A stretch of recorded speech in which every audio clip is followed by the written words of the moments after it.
Bonsoir à tous, que la paix, que la grâce de Dieu soit avec vous ce dimanche.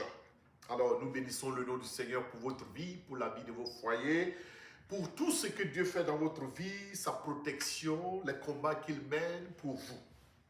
Alors, aujourd'hui, nous allons parler du fils prodige.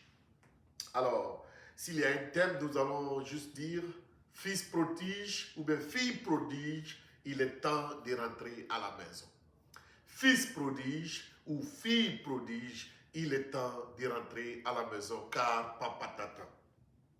Alors, dans le livre de Luc, le chapitre 15, verset 11 au verset 32, Luc, chapitre 15, verset 11 au verset 32, vous pouvez lire ce passage.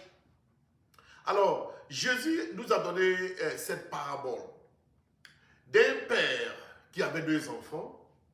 Et le plus jeune s'est levé un matin et dit, papa, voilà, et je veux que tu me donnes ma part de mon héritage. Et le papa n'a pas hésité, il lui a donné sa portion d'héritage. Alors ce jeune homme va prendre cet argent et il va se rendre dans un pays lointain, un pays étranger, qu'il va vraiment gaspiller cet argent, cet héritage, avec des prostituées, des femmes, s'enivrer, faire tout ce qu'il pense que, bon, c'est la vie. Et pour lui, c'était la belle vie, jusqu'à ce que cet argent finisse. Tous ces trésors dont il a hérité étaient totalement finis. Et comme on le dit, c'est quand vous avez l'argent que vous avez des amis autour de vous.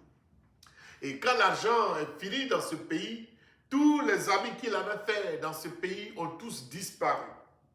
Il s'était retrouvé seul et bredouille, abandonné à lui-même, sans finances. Et que faut-il faire? Il allait chercher maintenant à se trouver un boulot quelque part. Et on lui a trouvé du boulot dans une porcherie où il devait être en train de prendre soin des porcs et de nourrir les porcs. Mais dans ça, il était tellement pauvre. Il avait tellement faim qu'il était tenté maintenant de manger la nourriture qu'on donnait aux porcs. Imaginez-vous être en train de travailler dans une porcherie et avoir même, jusqu'à avoir l'envie de manger la nourriture des porcs. Ça veut dire que c'était vraiment une situation catastrophique. Alors c'est dans cette situation catastrophique que ce jeune homme va rentrer en lui-même. Il s'est dit, tiens, chez mon papa, même les esclaves, même les servants, les serviteurs de mon papa ne mangent même pas la nourriture des animaux. Ils sont même bien pris en charge que moi ici dans ce pays. Donc il dit, je vais repartir vers mon papa. Et je vais lui dire que j'ai péché contre toi et j'ai péché contre le ciel.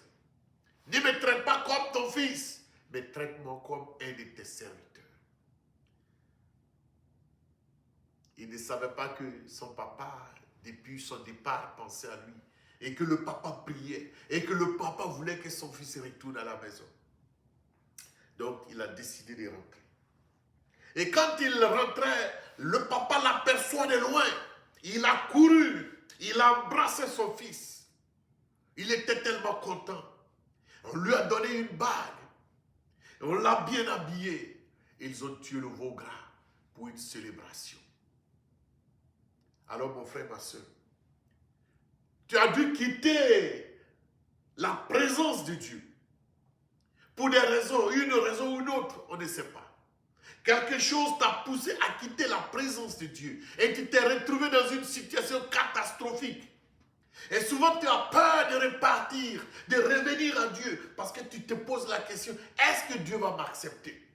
Est-ce que Dieu a-t-il besoin de moi encore? Oui, Dieu a besoin de toi encore. Oui, Dieu veut te transformer. Oui, Dieu t'attend à la maison. Reviens à la maison. Car Dieu est prêt à t'embrasser, car Dieu est prêt à renouveler ta vie, car Dieu est prêt à ouvrir les portes, car Dieu est prêt pour te changer, pour te pardonner, pour te sanctifier, pour te renouveler, pour que tu puisses encore faire partie de sa maison.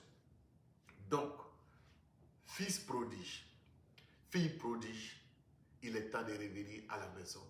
Car Papa Dieu t'attend. Ne reste pas là où tu es. Ne reste pas dans l'esclavage. Ne reste pas dans la dépression. Ne reste pas dans l'oppression de l'ennemi. Ne reste pas dans le mensonge de l'ennemi. Reviens, car Dieu t'attend et il est prêt pour te sauver.